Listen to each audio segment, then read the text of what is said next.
I'm taking off another polyurethane finish, but I'm using a heat gun and a Stumac scraper. I tried the sanding method, but that's taking forever. That's a slow process, so I went to heat. So I'm going to try and be really careful around that binding. This finish is just insanely, it's crazy how thick this finish is. It's crazy. This is an absolute tone killer. Look at that. Look at that. Look how thick this finish is. It's absolutely insane. I mean, this is not gonna help the sound at all. I mean, if you could feel this, it feels like a thick piece of plastic. It feels it's like plastic. It's crazy. This is just insane how thick this finish is. Anyway, I kind of burnt it a little bit right there, but I got some Stumac real fine sandpaper and stuff like that, so we can hopefully get that out. Okay. How you doing, YouTube? Thanks for watching my channel. I'm in the process of doing another guitar. I had the first one done by a guy, and he used a chemical called methylene chloride to take the polyurethane finish off, and it came out good. Only thing that the chemical does is it kind of melted the rosette. So I decided to do this one myself. This guitar has another thick finish on it, and I got the bridge off, got all my tuners off. I started out with sandpaper, and that was taking forever. And then I went to a sander, and I just started on the neck. I went to the sander, and I sanded down, and I accidentally kind of sanded through the stain to expose just the wood, which makes me committed to taking the stain off on at least the neck.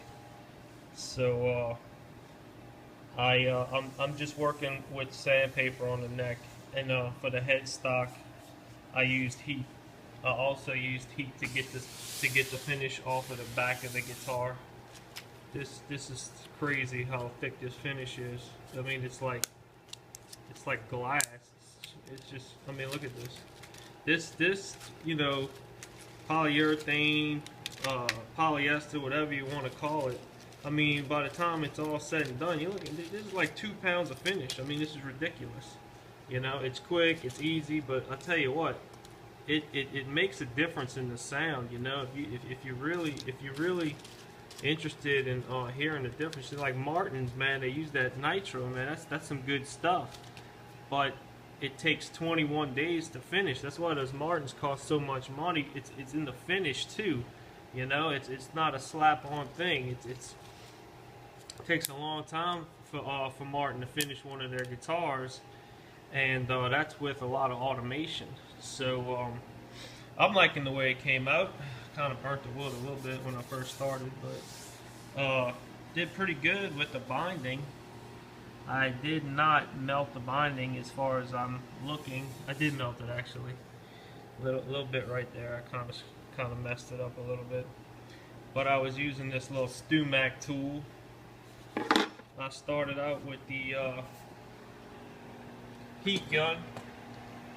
Went and actually grabbed this from work, and it's pretty hot. It works really good. When you use the heat gun and you hold the heat on a spot, it'll actually start to blister up the poly, and you can kind of start to work it. You know, I did a little bit of a light sand. I still got to work on it. I still got some sanding to do to get it all looking good, because with this tool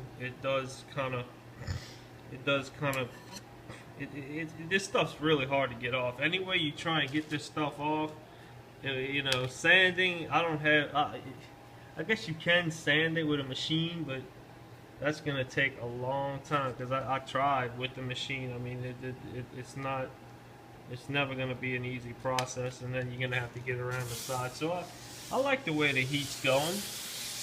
I think it's coming out pretty good. It took me a couple hours just to do the back of the guitar. Had one little thing right there where I actually kind of got into the wood, but yeah, that's the way it's coming out. I think I'm gonna try and do the sides next, and I'm gonna go for the top. This guitar is feeling a lot lighter. It's definitely feeling a lot lighter already. I'm liking the way it's coming out. The bridge was, I don't know, I might have to get another bridge because a previous person, whoever owned the guitar, had drilled through the bridge and filled it with wood, and I'm just seeing these little drill holes here. But it's weird though, because this outline here seems to me like there was a previous bridge on this guitar, and that was replaced with this outer edge bridge. But look how thick that finish is, man. It's just insane. But this little tool's worked really good. I used an iron, and I put kind of a wet towel on top of it and heated up the bridge, and then I was kind of like heating this little thing up on the stove and just slowly working it, you know, slowly working it off. And it took a little while, but it came off. That was already like that. Somebody already re-glued the bridge and messed up the finish, but who cares? We're taking the old finish off anyway. All right, stay tuned.